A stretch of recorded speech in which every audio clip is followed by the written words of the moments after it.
Very good morning to everyone who is watching. Welcome to my YouTube channel. So, my channel, as I have said in my previous video, is primarily about anything and everything historical and whatever. Any random topic that comes to my mind, I always tend to make a video on it.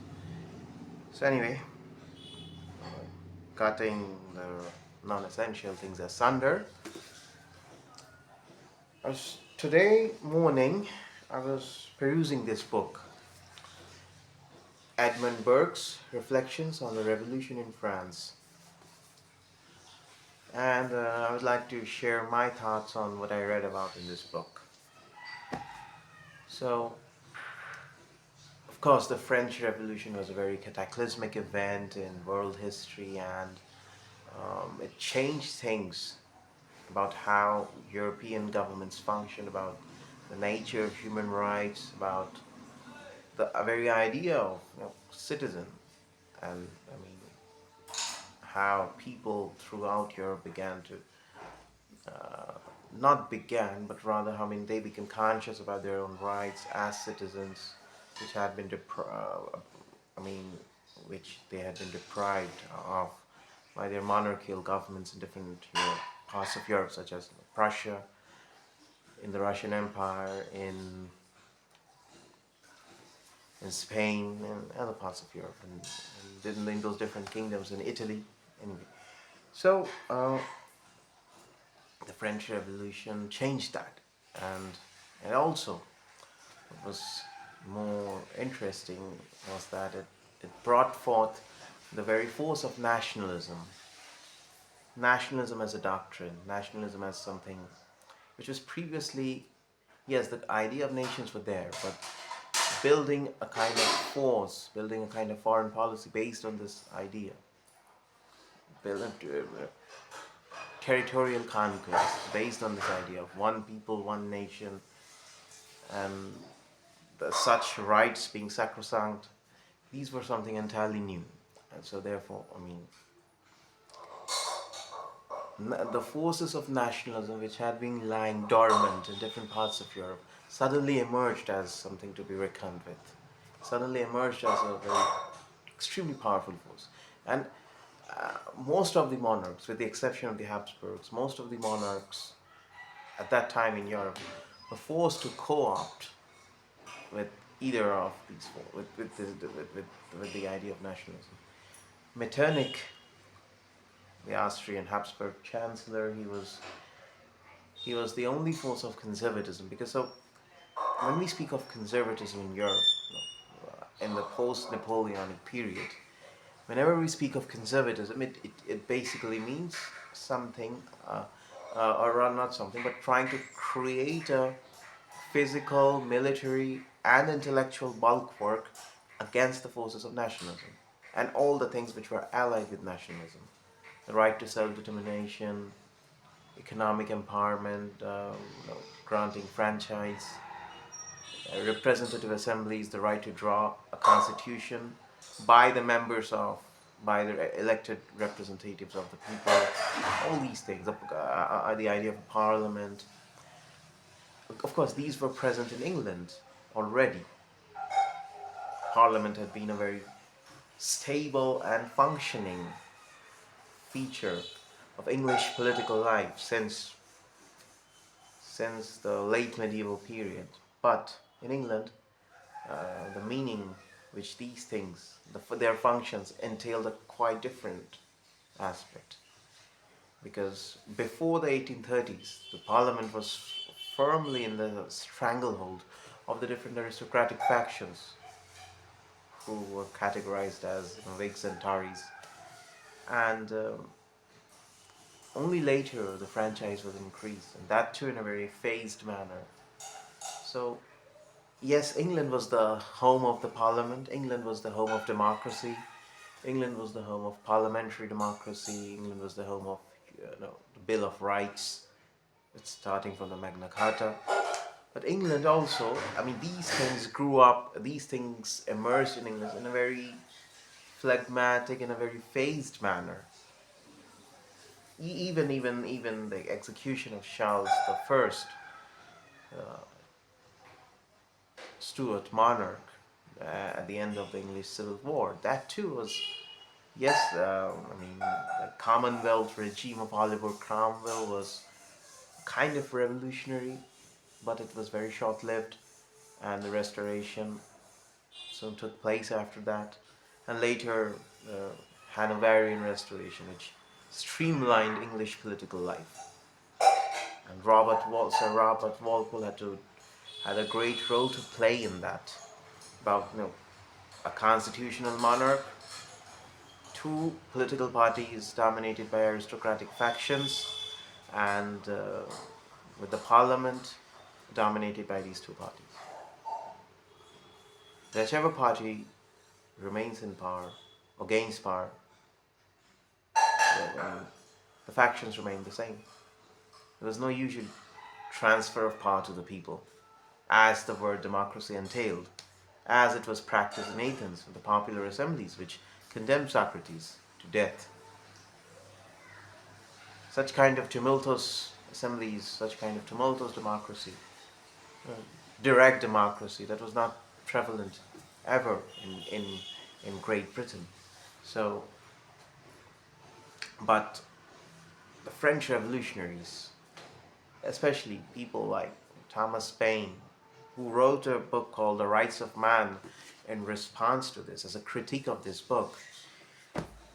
And most of the French revolutionaries, especially those theoreticians, the metaphysicians who who wanted to emulate the English model, but they they couldn't fathom that the English model was something not to be emulated, because it was something which grew up on English soil, peculiar to the English political and societal conditions, which could not be replicated elsewhere in Europe. With, I mean, it's, I mean, and that proved to be, I mean, ultimately that proved to be the case when ultimately the revolutionary regime was overthrown, the Directory was overthrown, and Napoleon simply took power. Because by that time it simply meant, people were tired of these infightings, and ultimately Napoleon provided a kind of stable order. Of course, there were critics. Chateaubriand was a critic, but Napoleon provided that much needed stability after all those wars, against different European powers. And but again, things began to unravel when Napoleon declared himself emperor, and again involved France in a series of wars. So let's come back to today's topic. This book by Edmund Burke, the famous English politician, famous English Whig politician, he was a prominent advocate. I shouldn't use the term advocate, but he was a prominent supporter of the American War of Independence, and he urged the government of Lord North to not to press things beyond a limit and allow the colonialists in America autonomy. It was ignored, but ultimately his political wisdom was, what he advocated. Had that been undertaken by the English government, then perhaps America would not have seceded from the British Commonwealth. But again, of course, in the American War of Independence, they won, and the surrender of Lord Cornwallis at Charlestown brought to an end. By 1781, America was a free nation. All those 13 colonies having gained independence. And then came later, 9 years later, the French Revolution. And of course, this is a polemic. It's not something, one should not treat this book as a kind of definitive history if you're trying to study the history of the revolution, or from any perspective, or any kind of perspective. This book should not be used. Only after you have gained or have attained a mature view of the revolution, of all the events, after going through hundreds of texts, hundreds, literally hundreds, only then you can, or you may, presume to peruse this, because it's a polemic. It does not. I mean, if you go through the text, you'll find biblical citations. You'll find citations from classical authors to buttress the point of view of the author. So, I mean, that's something. I mean, of course, those might be pithy maxims, the things which he cites, but the polemical rigor basically means that I mean, it shouldn't be taken seriously. It's a partisan text, just like the book written in response to this, Thomas Paine's The Rights of Man, which was also a partisan book, but also a polemical book with a partisan outlook, written in response to this. And there, Thomas Paine upholds democracy, ridicules the pretensions of the aristocracy and all the political privileges and prerogatives which they enjoyed with impunity, and how they deprived the people of their rights, and how the French Revolution was a kind of corrective to all the, I mean, since the time of Charlemagne, Europe had only experienced monarchies, with certain exceptions like the Polish Commonwealth, or Venice, or the Republic of Ragusa in the Adriatic.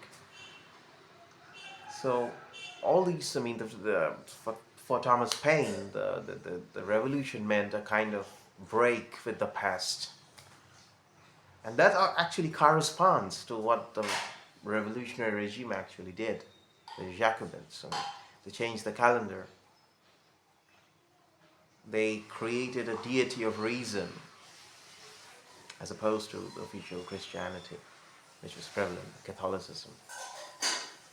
And one of the main purpose of nationalizing church lands was to break the stranglehold of the church in the field of education, in the field of, because primary education, until that time, primary education was firmly in the grasp of the church, and the state, I mean the state of Louis XIV, Louis XV, Louis XVI, had very little to do with primary education. I mean, so the parish schools, village schools, I mean, these were fully functional things, and the church had a great role to play in that. So the church was kind of molding minds. The church was kind of molding minds of the people from an early age. And Thomas Paine denounces it, while uh, Edmund Burke in this work, he kind of supports it, and his approach is that uh, France is a kind of radically different country from England, so therefore emulating the English model would only result in political disaster. And I mean, he denounced the imprisonment of the royal family, and he bemoans the lack of chivalry, the absence of chivalry, the absence of noblesse oblige, the absence of political tact, and the blatant display of a kind of vulgar partisanship by a regime which simply tried to overturn everything which France had represented. I mean, one can say that, I mean, the revolutionaries tried to outdo France from being the eldest daughter of the church to the first progeny of the Republic.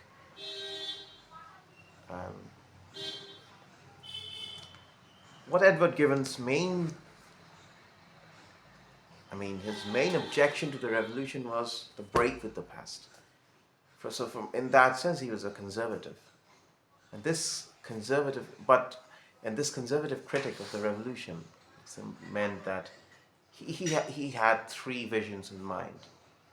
He says that there are three aspects which should be safeguarded in any civilized country. And that is the right to life, right to property. Property is very significant, because if property rights are not secured, then, I mean, there can't be any established family, there can't be any secure wealth. because landed wealth is what that creates an aristocracy. And without the firm guiding hand of an aristocracy, any kind of polity would stumble and ultimately fail. And only the emergence of a tyrant would restore some kind of, you know, restore the political functioning of that state. And he predicts in this book, he predicts that in the future, a military tyrant would rise and take over the reign of things and establish his own stranglehold over France. And that precisely what happened with the emergence of Napoleon. So I would encourage reader viewers to go through this book. It's available in Amazon, it's available in Flipkart, it's available in online in archive.org, and try to grasp the essence of this conservative critic of the revolution. Because Burke's criticism of the revolution in France is not just a criticism of any kind of violent, cataclysmic overturning of the political order, but rather, I mean, it's applicable to all, even in our times where all established cultural practices, usages, the old established means of political functioning are now being questioned and overturned with the rise of social media, and we are witnessing a revolutionary change of turns in how polities function. Previously, government communiques used to be taken seriously. Now every day they are issuing communiques on social media, every department of government. Of course, it eases the flow of information, but also misinformation too. So nobody, those things which were sacrosanct before, today are not taken that much seriously. Perhaps as they are only understood as a means of peddling government propaganda to befuddle the masses. So Burke's critique of the French Revolution is, I mean, as relevant for today as it was relevant in 1789. So that's it with these words in today's video. I would encourage viewers to choose this book, and if you have any criticism or comments, then report it in the comment section, and if possible, like and subscribe my YouTube channel and like the video. That's it. Thank you. Thanks for watching.